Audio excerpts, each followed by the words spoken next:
sikit je kefahaman nahwu tu kat situ dalam ayat Quran tu, kita dapat menolak teori Darwin. Bahwasanya makhluk yang Allah jadikan ni baru, kita ni baru. Kita bukan terevolusi. Sebab dia kalau atas je Allah nak jadikan Hamzah tu. Lepas tu man, orang kata tu man tu mestilah berakal. Tidak. Man itu maksudnya berdiri atas dua kaki. Makhluk yang ada hak di tengah bergaduh tu juga berdiri atas dua kaki. Habis siapa yang berdiri atas dua kaki? Jin boleh terbang. Itu semua kan? Jin kan. Ni makhluk betul, the real creatures ni. The real makhluk ni. Yang berdiri atas dua kaki, ada dua tangan, ada juga muka, hidung, mata dan sebagainya. Tapi dia bukan kita. Kejadiannya kejadian yang tidak sempurna. Akalnya tak cukup. Sebab tu Allah Ta'ala tak ajar dia sebelum ni. Dalam ayat seterusnya, dalam surah Al-Baqarah kan, dalam ayat 31. Wa 'allama Adam al-asma'a kullaha. Dia kata 30, dia kata ini ja'ala fil ardi khalifah. Dia tak sebut lagi apa nama khalifah tu. Tapi ayat 31 tu dia kata wa 'allama Adam al-asma'a kullaha. Maksudnya dan diajarnya Adam itu semua nama-nama yang terdapat pada ketika itu di syurga. Maksudnya khalifah itu namanya Adam. Habis macam mana pernah tahu nama Adam? Tu kan ada waw sebelum hamzah tu. Sebelum alif tu kan dia kata wa 'allama. Waw itu ataf ataupun sandar kepada ayat 30 tadi. Tak susah pun. Tak susah pun. Kita boleh faham, dia simple je. Itu maksudnya di sini tuan, ya. Perak McClellan. Patut apa? Pinang woman lagi lah 5,000. Dia kata 5,000 tahun. Saya kata bicara dengan Didi yang itu kan, Didi interview kita. Kalau 5,000 tahun Didi, Pinang woman tu menghadapi banyak besar tak? Kalau selepas atau sebelum? Kalau 5,000 tahun selepas. Dia kata kalau 5,000 BC sebelum. Senang je kiraan dia. Ya. Dan kita tengok daripada Pinang woman itu dia kata kerang dan sebagainya kan. Dan saya dapati info tentang yang McClellan tu, dia kata macam bayi kan. Dia jumpa dalam macam mengekuk macam tu kan. Seolah-olah dalam janin ibu. Dan ada kajian mengatakan Perak Man ni menghadap Mekah ke apa ke. Kita kena ingat masa tu tempat yang itu adalah Palestin. Mula-mula kita punya Kaabah itu adalah Palestin. Kiblatnya, kiblat kita adalah Palestin. Kemudian baru je ditukar kepada Kaabah itu. Kena ingat tu. Bila nak kira nak kata dia menghadap apa, Mekah ke, dia menghadap Palestin ke, dia menghadap apa, India ke. Kadang-kadang kedudukan buminya berubah. Kita tak boleh nak ingat bumi kita ni statik 100%. Dia telah berubah. Jadi angka-angka dalam kiraan itu juga berubah. Sikit lagi ada beberapa meter lagi untuk sampai menghadap betul-betul ke Kaabah. Memanglah dulu lain buminya, sekarang dah lain, pergerakan itu sudah berlaku. Jadi kita tak boleh pakai sangat benda tu. Sepanjang bacaan saya, sebab kita info tentang alam Melayu ni kita kurang. Kita duduk di sini pun kita kurang. Tengoklah tadi pun dah diubah kan info kita. Gunung Jerai itu dulu namanya Pulau Serai. Gunung Jerai itu dia tidak bersambung dengan Banjar Titiwangsa. Yang terpisah dengan Banjar Titiwangsa, Gunung Serai, Gunung Ledang. Gunung Ledang tak bersambung dengan Banjar Titiwangsa. Sebab tu kita dengar cerita Sultan Mahmud kan, nak bina apa, Puteri Gunung Ledang minta bina jambatan, dia tak bersambung dengan Banjar Titiwangsa.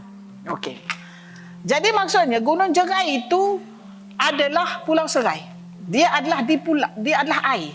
Tapi ketika banjir besar Beno, tapi sebelum itu dia adalah daratan. Nampak tak? Okey, sebab Perak Man tadi kita nampak. Okey.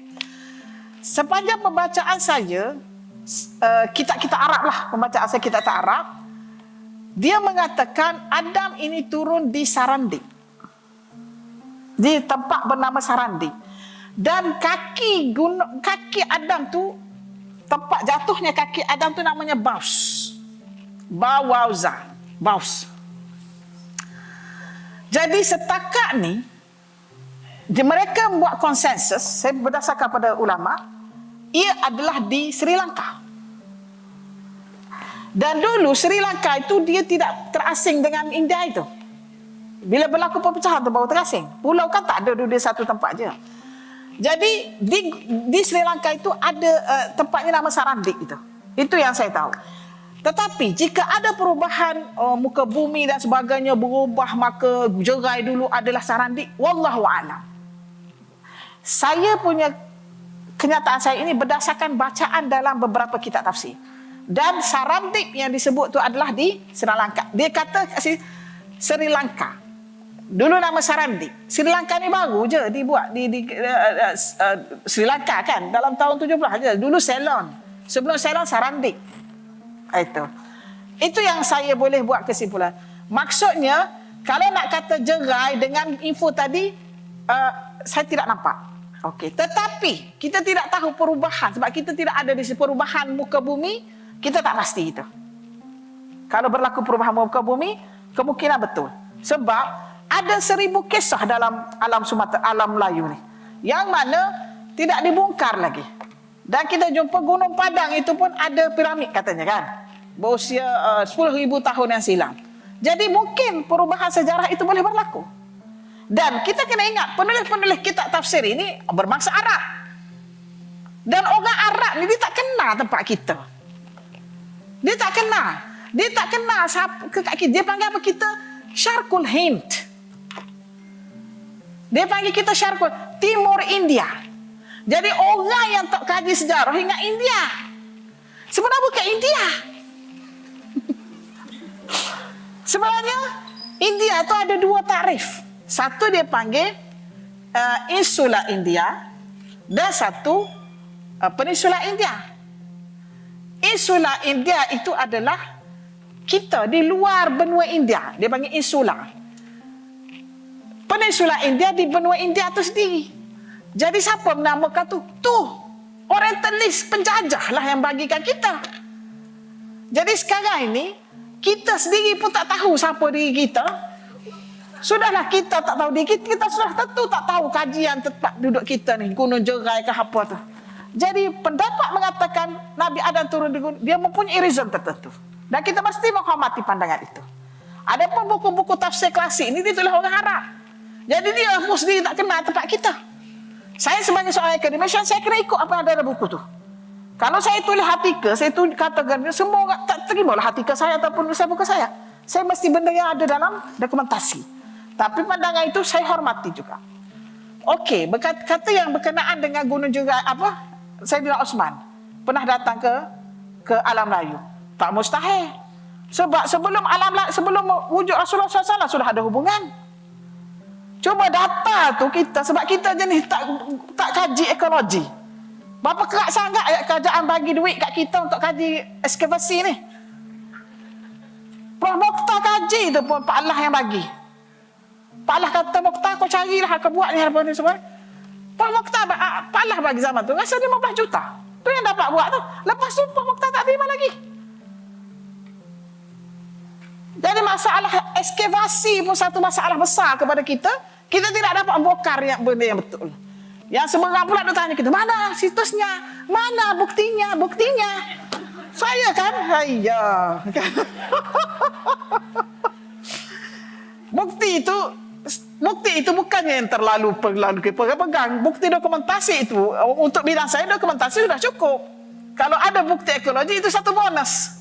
Ya. Jadi saya bersetuju. Kalau Saidina Osman itu sudah baru, sudah datang ke sini, ramailah sahabat-sahabat Rasulullah SAW. Tidak masa Jamadil Kubra itu datang ke sini.